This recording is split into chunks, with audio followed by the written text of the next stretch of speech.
Abordant cette question, Monsieur le Président, Messieurs les assesseurs, nous estimons qu'il est nécessaire d'examiner deux éléments: la chose jugée et le texte de loi applicable. Monsieur le Président, il faut rappeler qu'après la commission des crimes le 28 septembre 2009 au stade du même nom et la production des deux rapports, celui de la Commission nationale d'enquête et celui de la Commission internationale d'enquête, les juges d'instruction avaient été mis en place, un pool. Ce pool avait été saisi et une information judiciaire avait été ouverte sur la base des dispositions nationales. Plus tard, à la suite du réquisitoire supplétif en date du 19 juin 2015 de Monsieur le procureur de la République près le tribunal de première instance de Dixine, le commandant Aboubakar Toumba Diakité, le président Moussa Dadis Camara ont été inculpés pour responsabilité de commandement des chefs militaires et autres supérieurs hiérarchiques.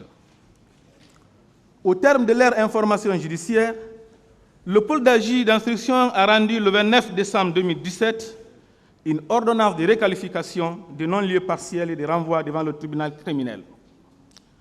Par cette ordonnance, ces juges avaient renvoyé 14 personnes devant le tribunal criminel pour diverses infractions et avaient fait bénéficier le non-lieu à 2 personnes. Il s'agit du colonel Bienvenu Lama et du général Mathurin Bangoura. Il faut surtout souligner que cette ordonnance de renvoi n'avait pas retenu la qualification de crime contre l'humanité. Pour cette raison, les parties civiles avaient relevé appel pour obtenir non seulement la requalification des faits en crime contre l'humanité, mais aussi le renvoi de tous les inculpés devant le tribunal criminel. Pour leur part, le colonel Moussa Tchegouro Camara et le capitaine Moussa Dadis Camara avaient aussi fait appel, mais ils sollicitaient l'annulation de cette ordonnance pour une supposée violation de la loi. La deuxième chambre de contrôle de l'instruction de la Cour d'appel de Conakry, par arrêt numéro 23 du 18 5e mois 2018, avait déclaré tous les appels recevables, mais au fond, elle les avait rejetés, confirmant ainsi l'ordonnance prise par le pôle des juges d'instruction. Non satisfaites par cette décision, les parties civiles ont saisi la Cour suprême d'un pourvoi en cassation en cherchant toujours l'obtention de la requalification des faits en crime contre l'humanité et le renvoi de tous les accusés devant le tribunal criminel. Pour sa part, le colonel Moussa Tchegouro Camara avait aussi saisi la Cour suprême d'un pourvoi en cassation en recherchant toujours l'annulation de la procédure. La Cour suprême, par arrêt numéro 06 du 25 6e mois 2019, a déclaré le colonel Moussa Tchegouro Camara déchu de son pourvoi et avait déclaré les parties civiles recevables en leur pourvoi.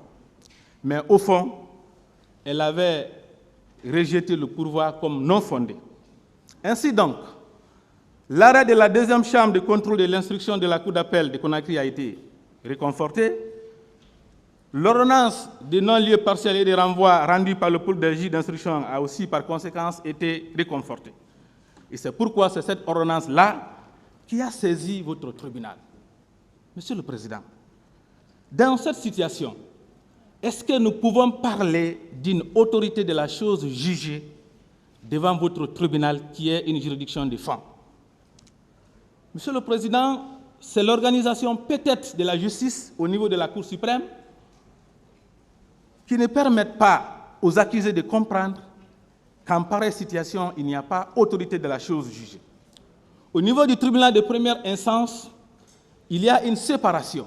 Nous avons un cabinet, les cabinets d'instruction, et nous avons le tribunal, qui a pour fonction de juger, alors que les cabinets d'instruction ont pour rôle de tout simplement procéder à l'instruction. Il n'y a donc pas de confusion. Au niveau de la Cour d'appel également, il n'y a pas de confusion. Nous avons les chambres de contrôle de l'instruction qui sont chargées de procéder au contrôle de l'instruction et à l'instruction, et nous avons aussi les chambres d'appel qui sont chargées de procéder au jugement. Au niveau de la Cour suprême, nous avons tout simplement des chambres pénales. Ces chambres pénales-là reçoivent les pourvoirs en matière de jugement et en matière d'instruction. Et ce sont les mêmes hommes qui reçoivent ces pourvois, ce sont les mêmes hommes qui rendent ces décisions-là. Il appartient aux professionnels de savoir est-ce que la décision rendue par la Cour suprême, c'est en matière d'instruction ou bien c'est en matière de jugement. La décision rendue, fût-elle par la Cour suprême en matière de jugement, Monsieur le Président, ne peut en aucun cas avoir une autorité de la chose jugée devant le juge de jugement. Pour preuve, l'article 320 du Code de procédure pénale, Monsieur le Président, dit ceci. Si les faits retenus à la charge des inculpés constituent une infraction qualifiée de crime par la loi, la Chambre de contrôle de l'instruction prononce le renvoi devant le tribunal statuant en matière criminelle. Donc le texte, il est clair, il dit que lorsque les charges sont retenues à l'encontre des inculpés et qualifiées de crimes, le dossier est renvoyé. Si donc les décisions d'instruction avaient une autorité de la chose jugée, aujourd'hui, vous n'auriez pas demandé aux accusés s'ils reconnaissent les faits. On dirait qu'il y a autorité de la chose jugée parce que les juges d'instruction ont déjà décidé. Le seul débat qui allait porter aujourd'hui, ça serait sur les peines à appliquer à l'encontre des accusés et la question de la réparation. Mais c'est parce que les décisions rendues par les juges d'instruction n'ont jamais autorité de la chose jugée devant un tribunal de jugement que nous avons fait 18 mois de procédure pour discuter de la culpabilité des accusés, Monsieur le Président. Et d'ailleurs, je dois vous dire que ces accusés font une mauvaise lecture des décisions de justice. Sinon, pour celui qui sait lire entre les lignes, même l'arrêt de la Cour suprême sur lequel il s'appuie pour dire qu'il y a autorité de la chose jugée, cet arrêt-là même vous donne le pouvoir du moins de procéder à la requalification dans ce dossier. En effet, Monsieur le Président, Messieurs les assesseurs, en rejetant le pouvoir des parties civiles introduit contre l'arrêt numéro 23, rendu par la deuxième chambre de contrôle de l'instruction de la Cour d'appel de Conakry, non seulement la Cour suprême a approuvé la décision rendue par cette chambre, mais elle a aussi approuvé le raisonnement adopté par cette chambre. Et je vais vous lire une partie de ce raisonnement répondant à l'argument du capitaine Moussa Dadis Camara. La chambre a dit ceci, que mieux encore, il y a également lieu de préciser que la qualification retenue par un juge d'instruction ne lie la juridiction de jugement que sur sa compétence, que cette dernière saisit in rem et in personam a toutes les prérogatives pour apprécier les faits déférés, modifier la qualification retenue autant dans le sens d'une aggravation que d'une disqualification et enfin statuer sur leur imputabilité afin d'appliquer la peine ou acquitter ou relaxer selon la matière. Ça, c'est l'arrêt rendu par la deuxième chambre de contrôle de l'instruction qui le dit. Et cet arrêt-là, en rejetant le pouvoir, Monsieur le Président, cet arrêt-là, il a été adopté, il a été confirmé par la Cour suprême. Ça veut dire que même selon la décision de la Cour suprême, sur laquelle ces accusés-là s'appuient, Monsieur le Président, vous avez bel et bien le pouvoir de procéder à la requalification des faits. Monsieur le Président, dès lors, je vous prie très respectueusement de bien vouloir déclarer la requalification projetée recevable. Sur le deuxième élément qui est le texte de loi à appliquer, il faut souligner que les crimes internationaux, dont le crime contre l'humanité, sont prévus dans le statut de Rome qui a été adopté le 17 juin 1998. Ce traité-là, lui-même, il prévoit les modalités de son entrée en vigueur. Et la disposition qui prévoit cela, c'est l'article 126. Que dit cet article? Le présent statut rentrera en vigueur le premier jour du mois suivant le 60e jour après la date de dépôt du 60e instrument de ratification, d'acceptation, d'approbation ou d'adhésion auprès du secrétaire général de l'Organisation des Nations Unies. 2. À l'égard de chaque État qui ratifie, accepte ou approuve le présent statut ou y adhère, après le dépôt du 60e instrument de ratification, d'acceptation, d'approbation ou d'adhésion, le statut entre en vigueur le premier jour du mois suivant le 60e jour après le dépôt par cet État de son instrument de ratification. Alors, comme on le constate donc, ce traité, c'est lui-même qui a prévu la modalité d'entrée en vigueur. Et cette modalité, c'est qu'il faut d'abord qu'il y ait un 60e État qui fasse la ratification, un 65e État qui fasse la ratification, et cet État-là, Monsieur le Président, en l'espèce, c'est bel et bien la République démocratique du Congo. Alors, cet État-là, c'est la République démocratique du Congo qui a fait donc la ratification le 11 avril 2002. Sur la base donc des computations qui sont prévues par ces dispositions-là, 11 avril, 11 mai, ça fait 30 jours, 11 mai, 11 juin, ça fait 60 jours, et le mois suivant, donc, c'est bien le mois de juillet, et la loi dit simplement le premier jour du mois suivant. C'est pourquoi ce statut-là est rentré en vigueur sur le plan international le 1er juillet 2002. Alors l'autre question, c'est de savoir, pour les pays comme les nôtres, le nôtre du moins, qui ont adhéré à ce statut après son entrée en vigueur, quelles vont être les conditions pour son application à leur égard?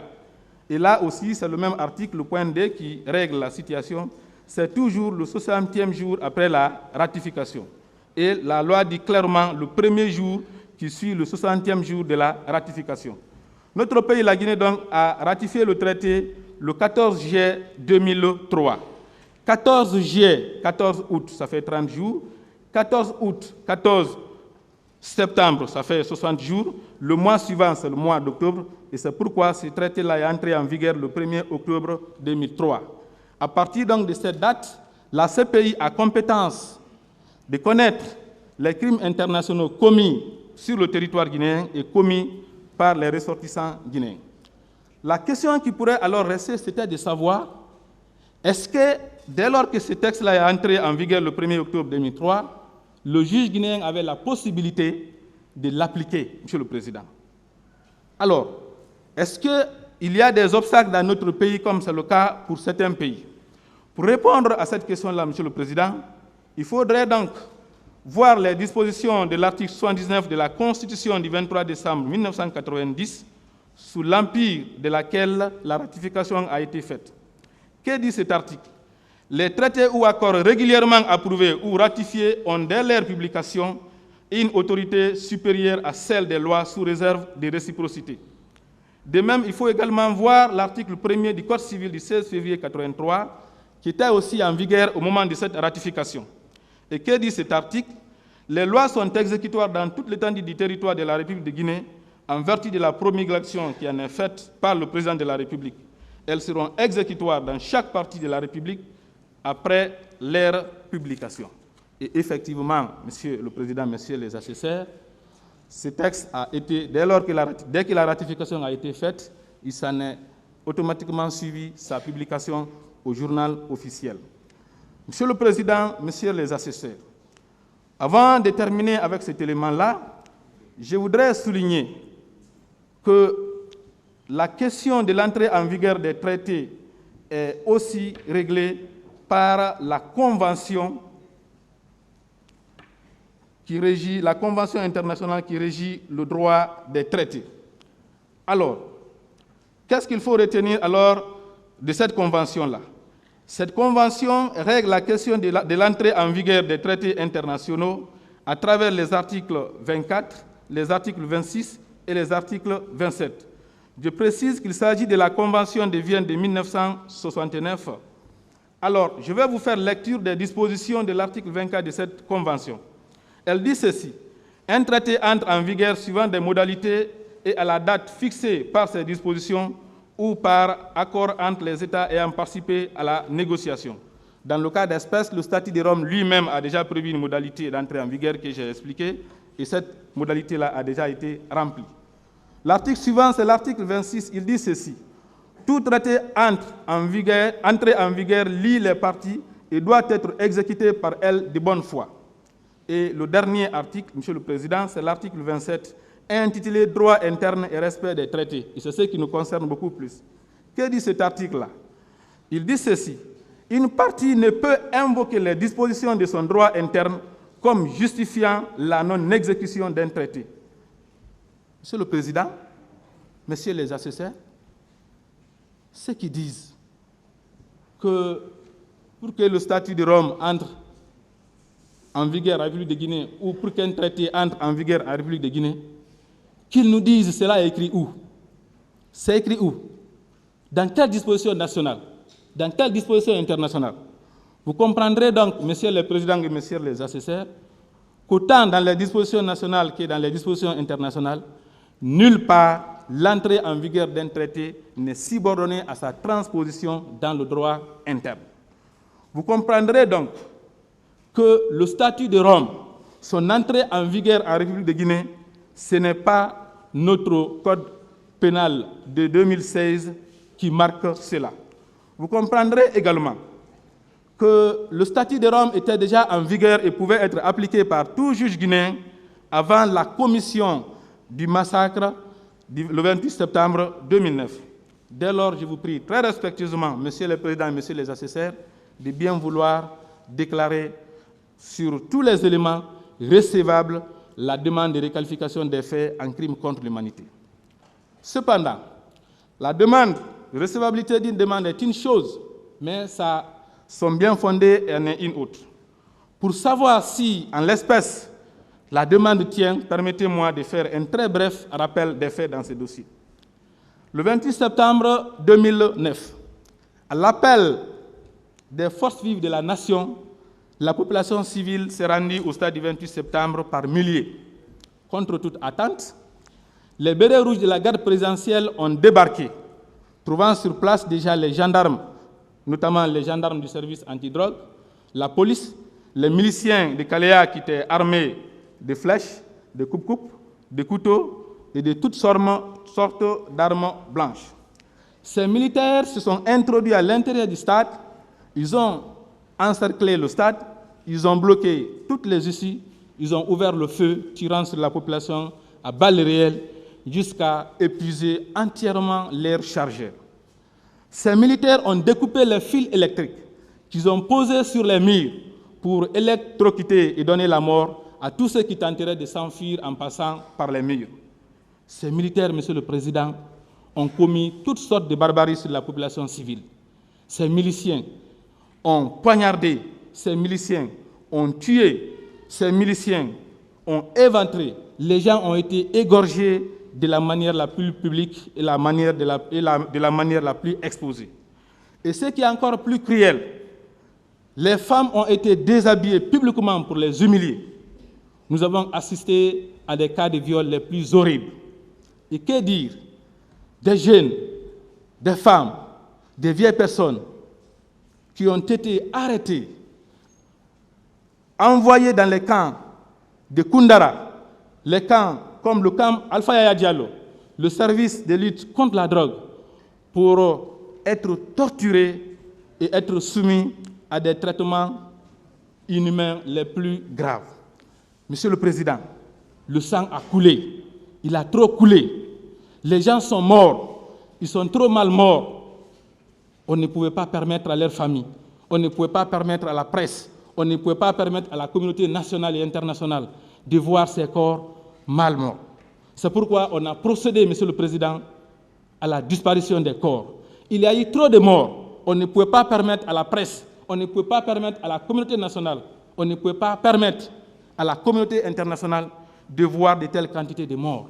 C'est pourquoi ils ont procédé à la disparition des corps et à des fosses communes. Monsieur le Président, dans les camps, dans les lieux privés, les viols, les traitements inhumains les plus dégradants, comment on peut les imaginer si sur un stade, on n'a une fois pas hésité de soumettre les personnes à de tels traitements? Dans les lieux où on ne peut pas voir ce qui se passe, Monsieur le Président, vous ne pourrez imaginer le sort qui a été réservé à ces populations civiles. Monsieur le Président, un tel événement, une telle attaque généralisée, systématique, à mon sens, entre dans le cadre des critères de la qualification du crime contre l'humanité prévu par l'article 7 du statut de Rome.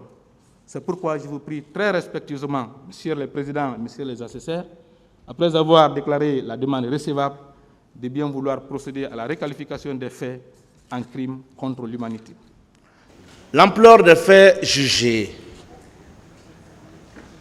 permet-elle la déconstruction des principes de droit suivant les profils des accusés?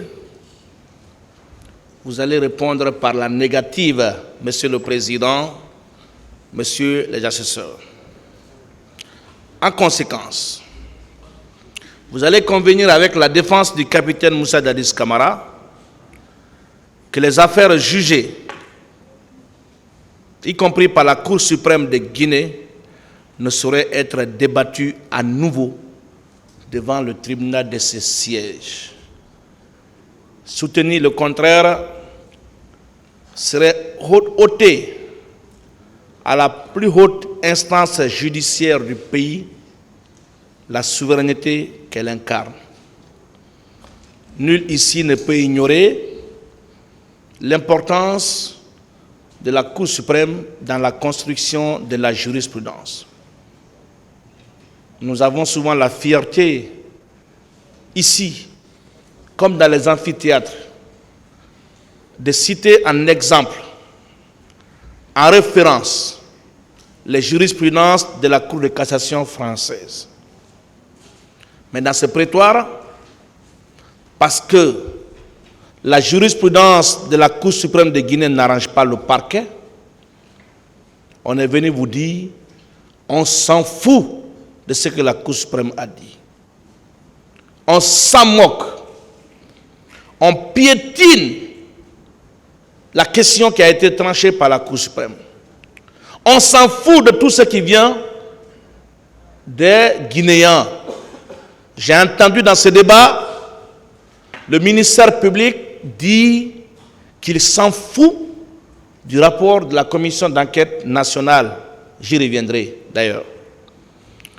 Donc, Monsieur le Président, aller jusqu'à remettre en cause une chose jugée, une question de droit jugée par la Cour suprême de Guinée est pour moi irrévérencieux, irrespectueux à l'endroit des hauts magistrats qui composent cette juridiction. Nous savons tous les conditions qu'il faut remplir pour siéger à la Cour suprême. Pour les magistrats que vous êtes, c'est au minimum 15 années. Pour les avocats que nous sommes, c'est au minimum 25 ans d'expérience. La Cour suprême n'est pas donnée à n'importe qui. Et il n'est pas permis à n'importe quel magistrat de terminer sa carrière à la Cour suprême. Alors si, dans ce procès, on est venu se moquer des magistrats de cette respectable juridiction, je suis en train de me poser la question de l'orientation que le parquet est en train de donner à ce débat. Monsieur le Président, il est quand même prétentieux et même scandaleux de vous demander de contredire la plus haute instance judiciaire. C'est pourquoi, Monsieur le Président, honorables assesseurs, nous sollicitons qu'il vous plaise de déclarer cette question irrecevable parce que définitivement jugée. Nous avons apporté la démonstration. Monsieur le Président, valeureux assesseurs, sur la question de l'obstacle, des obstacles légaux, je vais aborder le deuxième point qui concerne l'application du principe de la légalité des délits et des peines. Nul homme crimen, nulla poena sin lege. Le principe de la légalité des délits et des peines, aussi appelé principe de la légalité criminelle, est un principe fondamental du droit pénal. C'est aussi et surtout un principe de valeur constitutionnelle. Toutes les constitutions de la Guinée, de l'indépendance jusqu'à nos jours, ont consacré ce principe. Tous les instruments juridiques internationaux auxquels la Guinée a souscrit ont consacré ce principe. Le pacte international relatif aux droits civils et politiques, la Convention des Nations Unies, la Charte des Nations Unies, autant pour moi, sur les droits de l'homme. Plusieurs instruments juridiques que je vais me permettre d'aborder le moment venu ont consacré le principe de la légalité des délits et des peines. Ce principe veut dire quoi, Monsieur le Président? Il faut en parler parce que le public qui est venu assister à ces débats, ceux qui nous suivent en dehors de ce prétoire, ont besoin d'être édifiés. On ne doit pas finir ce procès en leur laissant avec cette nébuleuse, cette confusion que le parquet et les parties civiles sont en train d'entretenir. Ce principe interdit, bien sûr, au juge d'inventer une infraction ou d'en étendre son application. Dans notre droit positif, ce principe est consacré à l'article 5 de la loi L. 2016/059 du 26 octobre 2016 portant code pénal. Cet article dispose comme suit.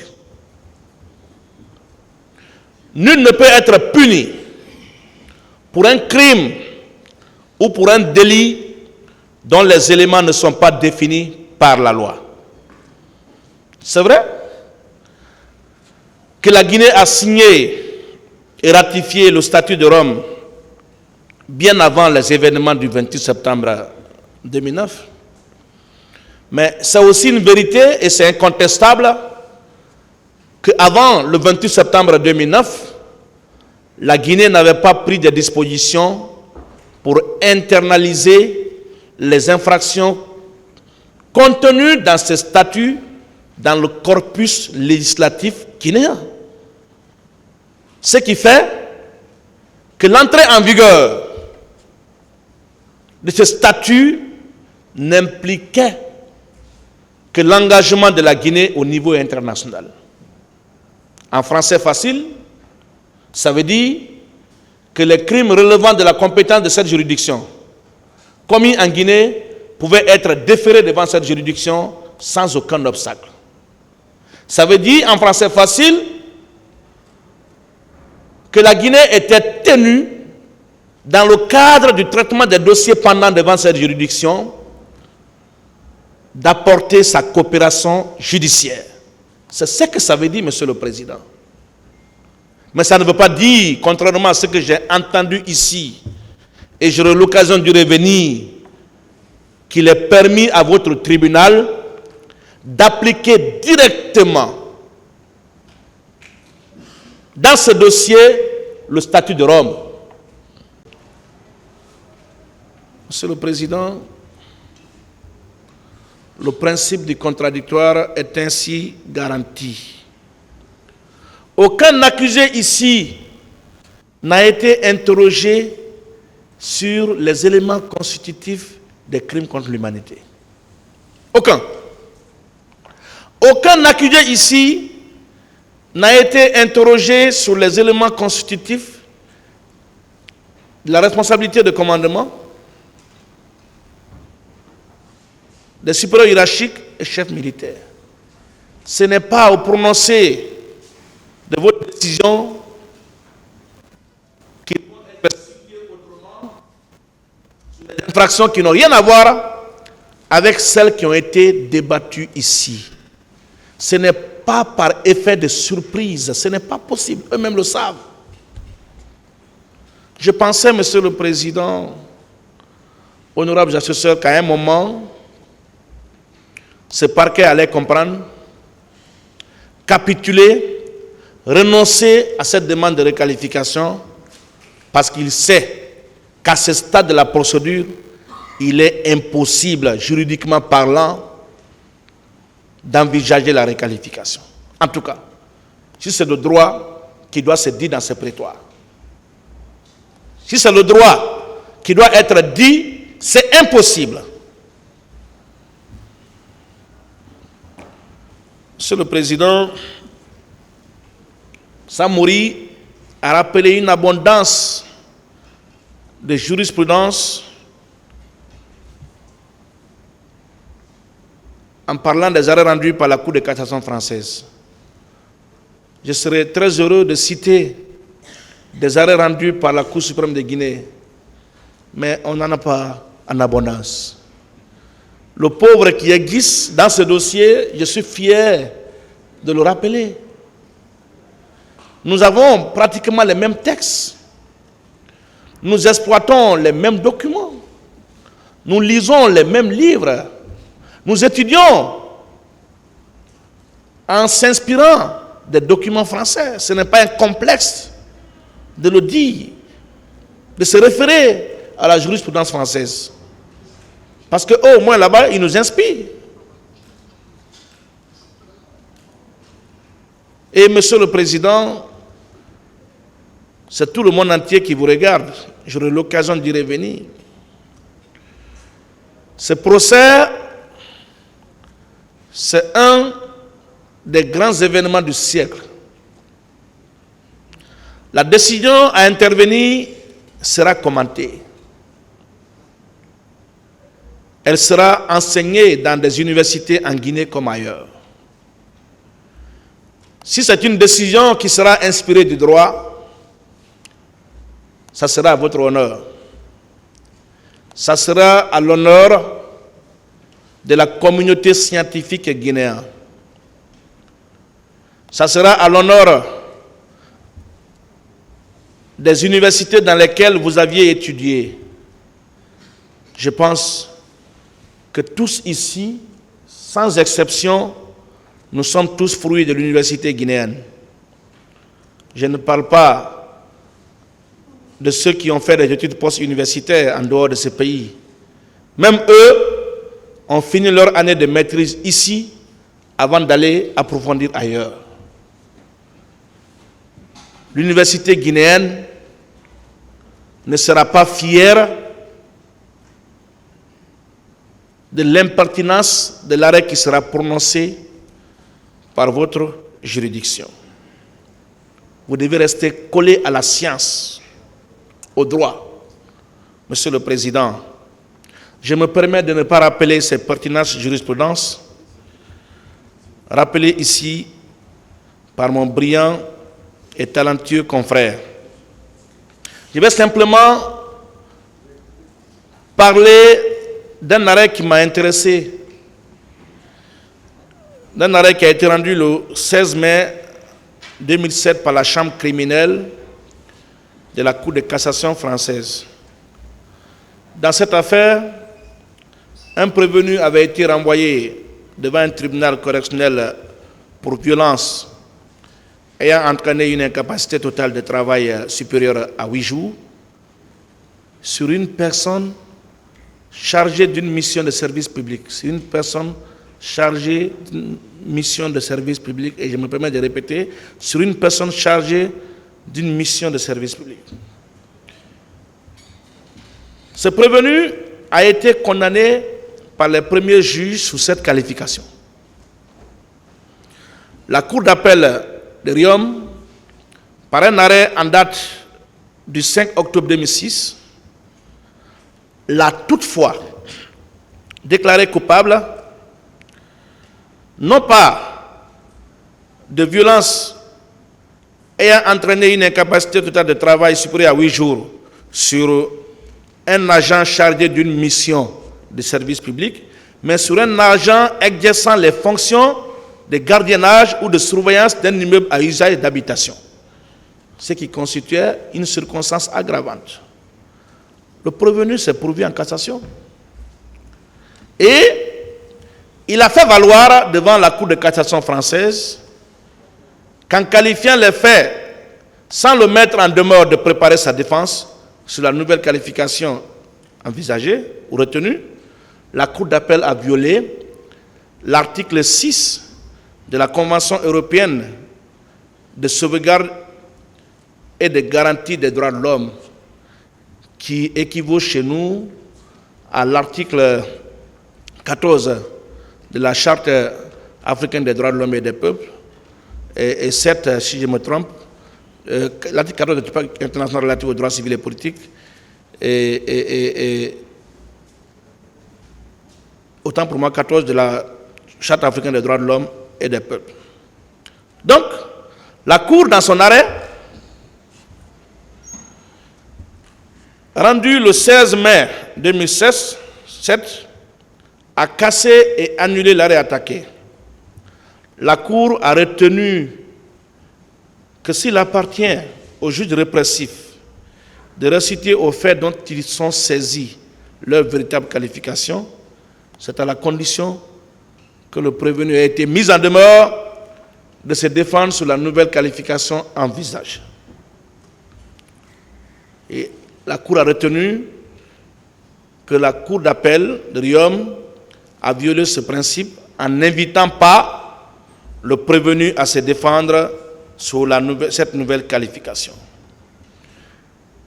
L'arrêt du 8 mars 2017,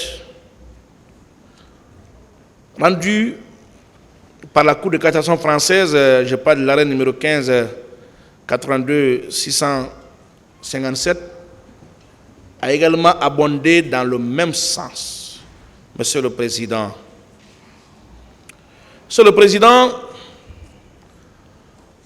la procédure pénale doit être équitable et contradictoire et présenter l'équilibre des droits des parties.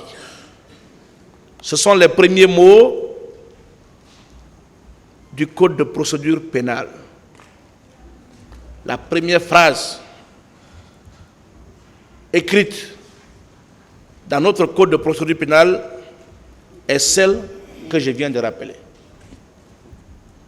Et au terme de l'article préliminaire, alinéa 8 du Code de procédure pénale, il est dit ceci. Toute personne a le droit d'être informée des charges retenues contre elle et d'être assistée d'un défenseur dès son interpellation ou sa détention. Monsieur le Président, ces dispositions légales nous enseignent ici que la requalification des faits doit satisfaire aux exigences du droit à un procès équitable, garanti tant par l'article préliminaire du Code de procédure pénale, 14 du Pacte international relatif aux droits civils et politiques, et 7 de la Charte africaine des droits de l'homme et des peuples. Monsieur le Président, aller dans le sens de la requalification serait violer le droit à un procès équitable, serait violer le principe du contradictoire qui s'impose à vous, Monsieur le Président, serait surprendre les accusés dans leurs droits. C'est impossible, Monsieur le Président. Nous savons tous, et c'est bien constant dans ce dossier, que ce n'est que 7 ans après les faits qu'on a adopté le nouveau code pénal qu'on veut, n'est-ce pas, faire rétroagir dans cette procédure. C'est du vrai Ronaldo dans le droit.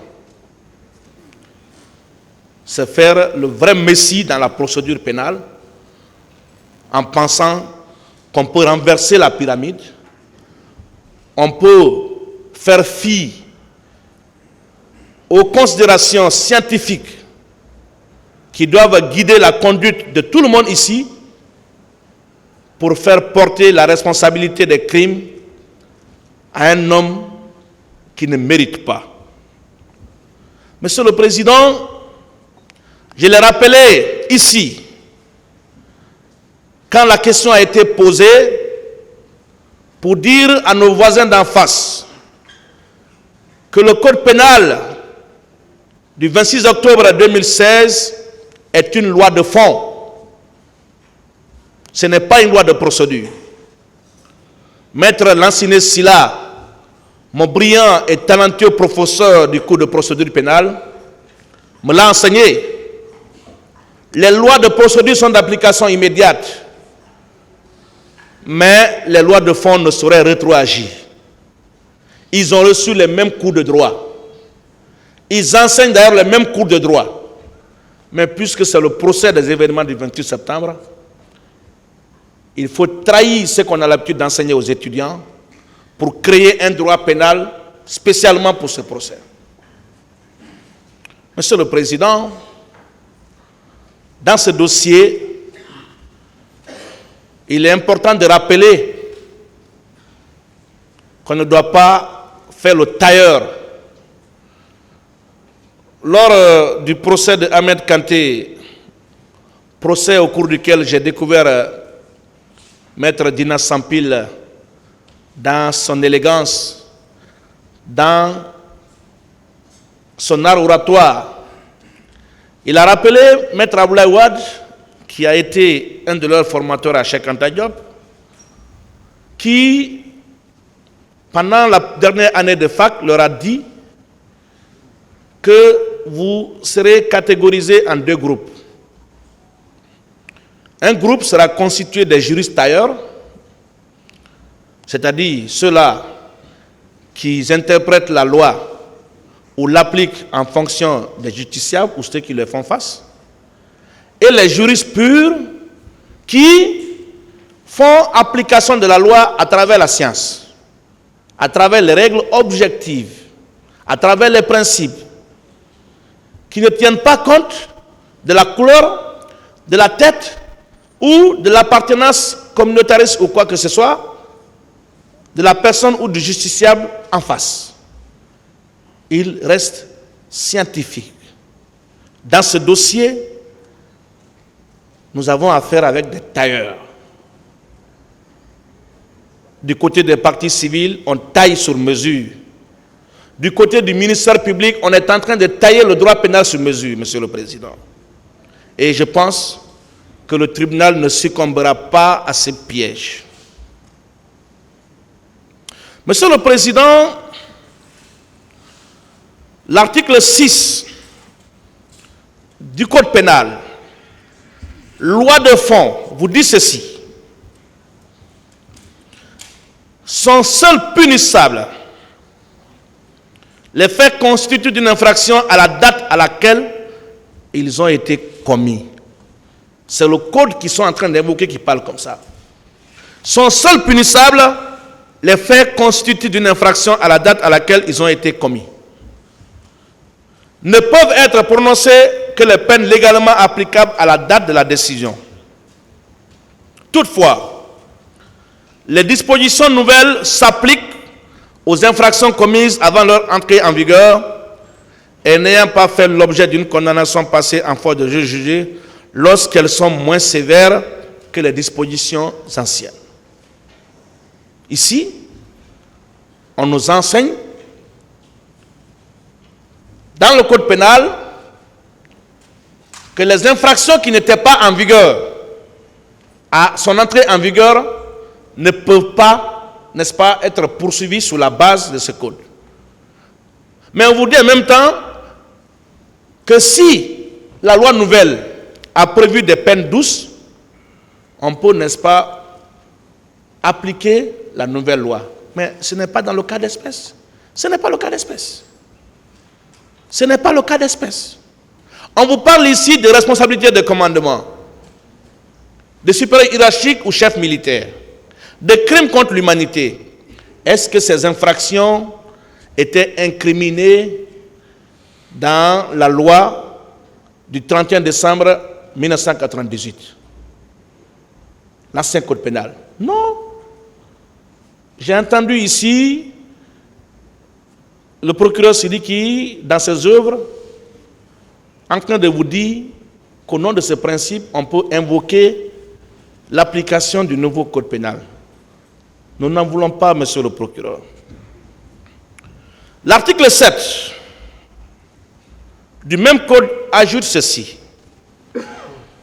Sont applicables immédiatement à la répression des infractions commises avant leur entrée en vigueur. Sont applicables immédiatement. Les exceptions. Les lois de compétence et d'organisation judiciaire tant qu'un jugement au fond n'est pas rendu en première instance. Nous n'avons pas affaire avec une loi de compétence ou d'organisation judiciaire quand on parle de crimes contre l'humanité ou de responsabilité de commandement. Non. Les lois fixant les modalités et les formes de poursuite, ce n'est pas non plus le cas. Les lois relatives au régime d'exécution et d'application des peines, ce n'est pas le cas. Toutefois,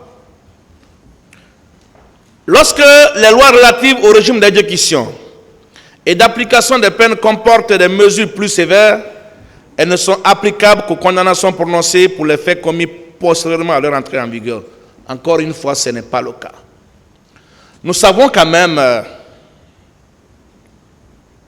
à l'entame de cette procédure, ou bien avant, à l'initiative du garde des Sceaux, plusieurs lois ont été votées dans le cadre du jugement de cette affaire.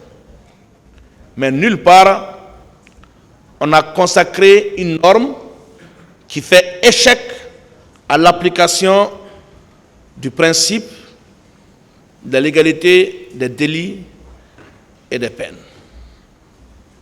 Monsieur le Président, l'adoption d'une nouvelle loi ou d'une nouvelle incrimination, fût-elle imprescriptible,